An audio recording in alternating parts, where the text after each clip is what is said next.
Bismillahirrahmanirrahim. Assalamualaikum warahmatullahi wabarakatuh. Jadi dalam video kali ini saya akan memperlihatkan bagaimana program Breadth First Search itu bekerja. Coba kita akan membedah sedikit mengenai kode-kode yang ada di dalamnya. Jadi Breadth First Search itu sebenarnya merupakan sebuah algoritma pencarian dengan mengunjungi semua titik-titik terdekat terlebih dahulu, lalu mengunjungi titik-titik selanjutnya secara berurutan. Jadi pada dasarnya Breadth First Search itu akan mengunjungi titik awal, lalu akan mengunjungi titik yang berdekatan dengan titik awal tersebut, lalu selanjutnya hingga mencapai tempat tujuannya atau titik terakhir. Jadi dalam kode ini kita bisa lihat ada penggunaan include libraries stdoh dan stdlib, define size 40. Jadi untuk mempraktekkan bagaimana cara kerja dari Breadth First Search ini, terlebih dahulu sebenarnya kita harus membuat sebuah graf ya.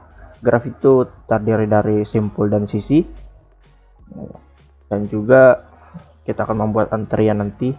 Jadi di sini ada struct queue atau antrian untuk nanti untuk menggunakan fungsi Breadth First Search ini kita butuh antrian juga. Dan ada deklarasi dari fungsi-fungsi yang akan digunakan nanti. Q, ada enqueue, dequeue, display untuk menampilkan is empty untuk pengecekan, ada print queue juga. Lalu ada pendeklarasian struct dari node atau simpul. Juga ada struct untuk membuat simpul nanti. Ini struct untuk fungsi untuk membuat graph. Jadi kita bisa lihat di bagian fungsi utama, yaitu fungsi Breadth First Search ini, kita pakai void.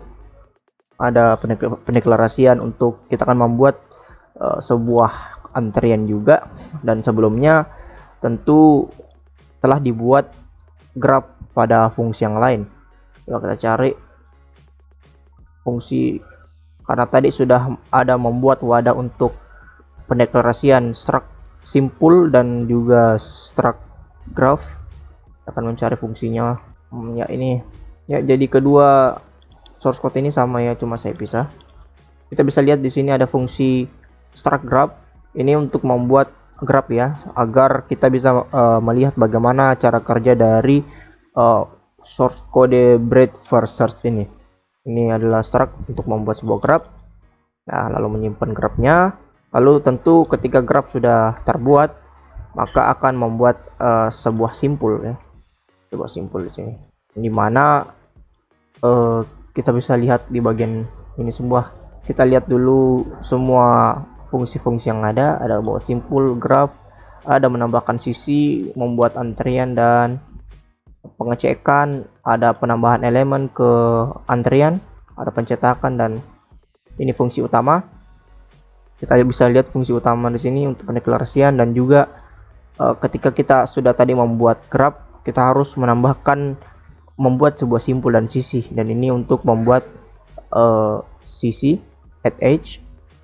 Jadi ketika kita gambarkan dalam fungsi tadi, dalam fungsi lihat sebelah kanan, dalam fungsi menambahkan sebuah sisi, kita lihat di sini bahwa kita akan membuat juga sekaligus kita akan membuat sebuah simpul, dan ketika kita membuat sisi itu sebagai titik awal, kita akan membuat titik simpul sebagai titik awal, maka tentu kita akan menambahkan sisi untuk menghubungkan antara simpul yang satu dengan simpul yang lain. Untuk itu ketika kita menambahkan sisi, juga kita sekalian membuat simpulnya seperti ini. Dan bisa kita lihat bahwa simpul yang ada itu ada 0, ada 1, ada 2, ada 3, dan juga ada 4.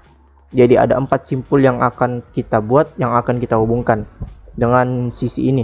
Inilah fungsi dari at edge ini, untuk menambahkan sisi dan menghubungkan antar simpul yang ada. Jika kita ilustrasikan, maka bentuknya itu akan menjadi begini. Ya, pertama kita buat lingkaran dulu ya. Oke. Karena ini ada 4 simpul, jadi kita akan copy ini menjadi 4. Kita perkecil dulu. ada 4 ya.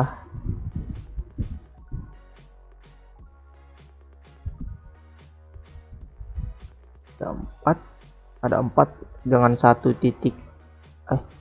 Sorry, maksud saya tadi ada 5 titik, 5 simpul dengan 1 titik, 1 simpul utama, dan ini merupakan 0 ya. Kita kasih di sini 0.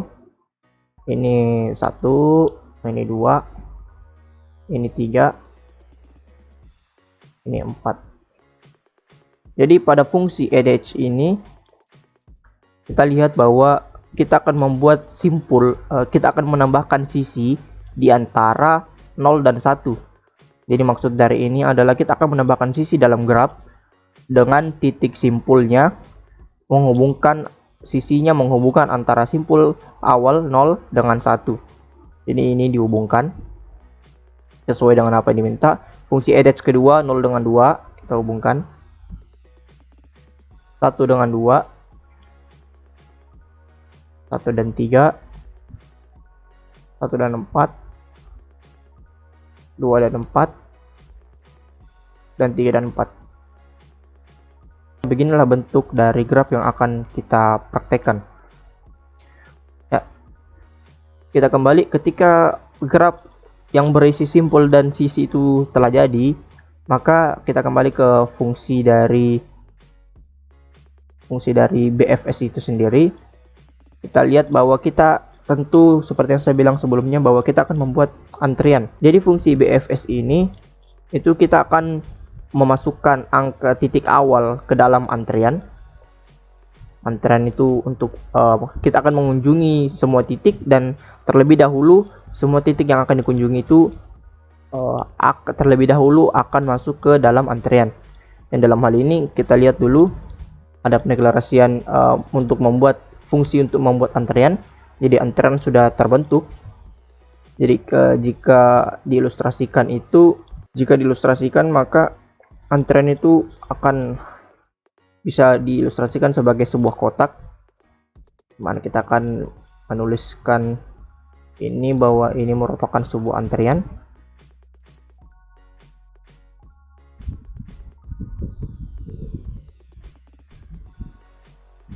Nah, ini antrian. Dan selanjutnya yaitu kita akan menjalankan fungsi NQ, di mana fungsi NQ ini kita cari dulu fungsi NQ-nya, berfungsi untuk menambahkan elemen ke dalam antrian. Jadi ketika antrian telah dibuat tadi, akan ditambahkan elemen ke dalam antrian tersebut, yang dimana antrian tadi itu karena 0 sebagai titik awal, maka dalam antrian akan ditambahkan 0 sebagai titik awal dalam antrian yang akan dikunjungi pertama kali. Selanjutnya terlebih dahulu mungkin kita run dulu. Nah, jadi ini hasil run di bawah. Jadi ini fungsi BFS-nya kita bisa lihat langsung. Mungkin kita jelaskan langsung di bagian kita jelaskan berdasarkan apa output dari program ini ya. Ya, kita bisa lihat di sini. Kita perbesar, kita kasih ilustrasi. Jadi kita bisa lihat bahwa ketika ini maksudnya bahwa dalam antrian kita ini tertampilkan dari fungsi BFS tadi, bahwa dalam antrian kita yang pertama kali adalah 0. Kenapa? Karena titik awal kita telah tetapkan tadi dalam fungsi utama itu 0. Seperti dalam gambar ilustrasi sebelumnya tadi, kita bisa lihat bahwa ini titik 0 pertama. Jadi 0 itu akan dimasukkan ke dalam antrian, dan itu akan dikunjungi oleh fungsi BFS tadi. Setelah dikunjungi, maka terbukalah cabang ke 1 dan 2. Akan terbuka 2 cabang, dan ini sebenarnya bebas mau kemana ya, antara 1 dan 2. Lalu dalam hal ini Q contents ini, fungsi BFS ini akan pertama kali mengunjungi yang kedua. Jadi yang pertama, yang ini tadi yang pertama, yang 0 sudah dikunjungi, maka akan 1 dan 2 ini yang paling terdekat, seperti sesuai pengertian BFS awal tadi, bahwa titik akan dikunjungi mulai dari yang terdekat dan tetangganya. Sehingga 1 dan 2 ini akan dikunjungi terlebih dahulu sebelum 3 dan 4. Untuk itu, karena akan dikunjungi terlebih dahulu, makanya 1 dan 2 ini akan dimasukkan ke dalam antrian. Ini, dalam antrian. Sehingga dalam antrian ini berisi elemen 1 dan 2. Dalam hal ini, fungsi ini akan mengunjungi terlebih dahulu elemen kedua. Jadi ini akan dikunjungi terlebih dahulu, dan ini akan membuka cabang keempat. Akan membuka cabang, atau ini akan menunjukkan bahwa terhubung dengan elemen keempat atau elemen 4. Namun seperti yang saya bilang awal tadi, bahwa setelah satu elemen ini dikunjungi, maka yang elemen yang akan dikunjungi terlebih dahulu adalah tetangganya yang setingkat. Nah, sehingga dari 2 ini akan dikunjungi kembali 1. Setelah 1 selesai dikunjungi, karena tadi ketika 2 dikunjungi maka terbuka 4, makanya 4 dimasukkan ke dalam antrian. Karena 2 tadi telah dikunjungi dan 2 terhubung dengan 4, oleh karena itu 4 yang akan dikunjungi setelah 1, makanya 4 dimasukkan ke dalam antrian. Di sini 4. Dan setelah 4 dimasukkan ke dalam antrian, maka yang dikunjungi terlebih dahulu sebelum 4 adalah 1, karena ia berada tetangga dengan elemen 2. Sehingga dalam output ini kita bisa lihat bahwa anggota atau elemen yang berada dalam antrian 1 dan 4, lalu fungsi akan mengunjungi 1. Setelah mengunjungi 1, terbukalah, karena 1 terhubung dengan 3, makanya 3 akan juga dikunjungi oleh fungsi, sehingga 3 dimasukkan ke dalam elemen. Jadi saat ini elemen yang ada dalam antrian itu 3 dan 4, sehingga karena tadi duluan 4 yang ada, makanya fungsi akan mengunjungi 4. Nah, lalu ketika 4 dikunjungi, sekadar informasi bahwa elemen yang telah dikunjungi dari antrian itu akan dihapus dari tempat antrian. Seperti yang saya tadi di sini, ketika 0 dikunjungi, maka 0 akan dihapus dari elemen di antrian. Lalu ketika 2 dikunjungi, 2 dihapus dan tersisa 1.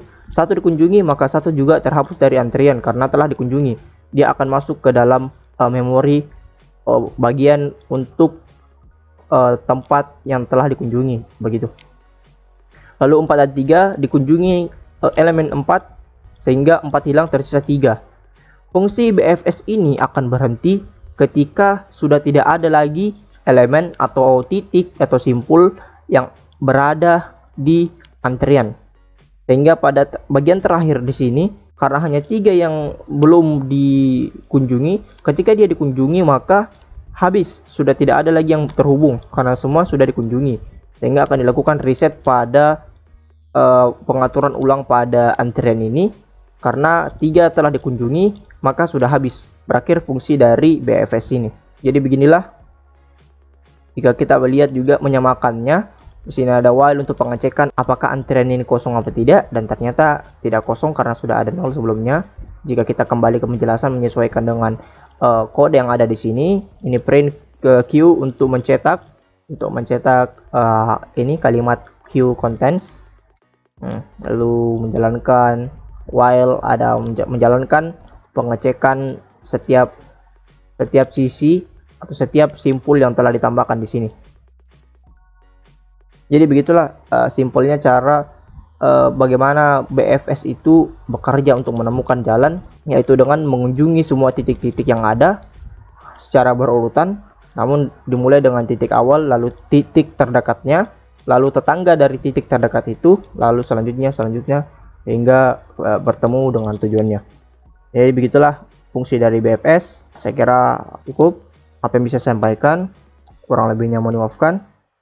Assalamualaikum warahmatullahi wabarakatuh.